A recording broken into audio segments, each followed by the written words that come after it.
I drew the pentagram and symbols on the hardwood floor, lit the candles, and recited the spell that was written in the ancient leather-bound book. Squaring my shoulders and setting my jaw might have made me look more confident, but I was nervous as hell. I doubt anyone would blame me. Summoning one's first demon is more than slightly terrifying, but I needed to do it. I had tried everything else I could think of to set my crumbling life back on track, and supernatural intervention was my last resort.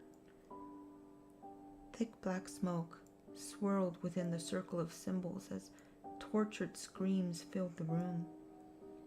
Just a few short minutes after I had spoken the last word of the spell, a giant creature stood before me. It sniffed the air before locking its bulging orange eyes at me. I imagine it would have narrowed them in its expression of disgust, but it didn't have any eyelids. It wrinkled its bulbous nose and brought its thick chapped lips into a sneer around two thick fangs. Human, why you bring me here? Its voice boomed, like it was speaking through a microphone and my ear was right next to the speaker. I stammered. I want to make a deal with you. Its rodent belly bounced as it laughed hysterically for a moment. I make no deal, dumb human. What? Why not? I demanded. The book said. Book wrong. Human soul worth nothing like human. No. I did not waste all this time and money for some idiot demon to tell me it was for nothing.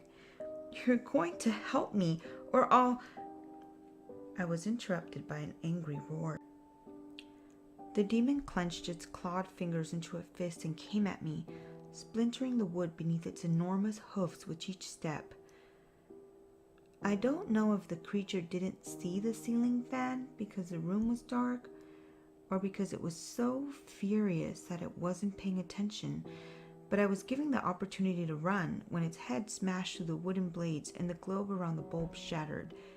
The abandoned house where I had performed the ritual was unfamiliar to me, and I prayed that I was running towards the exit as the demon crashed through the door of the empty room I had chosen for my venture.